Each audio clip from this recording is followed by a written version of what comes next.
বাঙালি রান্নাঘরে রান্না করার জন্য যদি কোনো কিছুই না থাকে, একমাত্র ভরসা থাকে ডিম। এই ডিম দিয়ে যে কত শত আইটেম করা যায় এবং তা খেতে অনেক সুস্বাদু হয়। হ্যালো, আসসালামু আলাইকুম সবাইকে।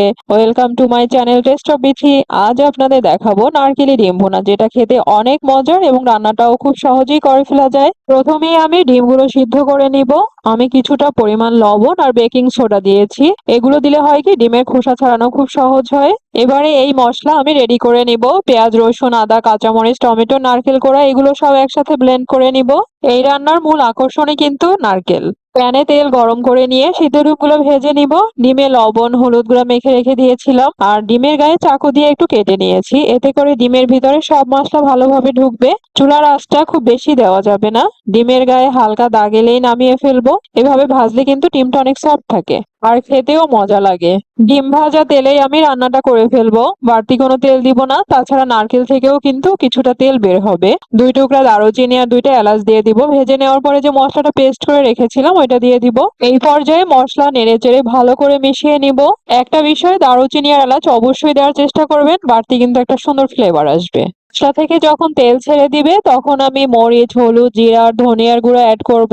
দুঃখিত, এখানে আমার লবণ দেওয়াটা স্কিপ হয়ে গিয়েছে। ব্যাস, এভাবে শুকনো উপকরণগুলো মিশিয়ে নিয়ে একটু পানি ব্যবহার করেছি যাতে মশলা পুড়ে না যায়, আর রান্নায় কষানো ভালো হলে খেতেও কিন্তু মজা লাগে। আমি একটু সময় নিয়েই কষিয়ে নিয়েছি। এবারে ঝোলের পানি দিয়ে দিব। পানি খুব বেশি দেওয়া লাগবে না।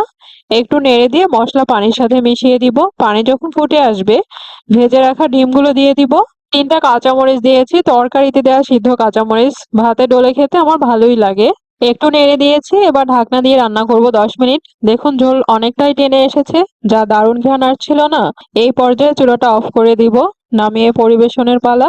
দেখতেই পাচ্ছেন কতটা লোভনীয় হয়েছে। ডিমের এই রেসিপিটা কিন্তু আমাদের বাগেরহাটের একটা জনপ্রিয় রান্না। মেহমানদারিতে এই পদটা করা হয়। রেসিপিটি আপনাদের কাছে কেমন লেগেছে অবশ্যই জানাবেন। লাইক, কমেন্টস করার অনুরোধ থাকলো। এমন লোভনীয় রান্না আরো পেতে চাইলে অবশ্যই সাবস্ক্রাইব করবেন। রেসিপিটি ট্রাই করতে ভুলবেন না কিন্তু। আল্লাহ হাফেজ।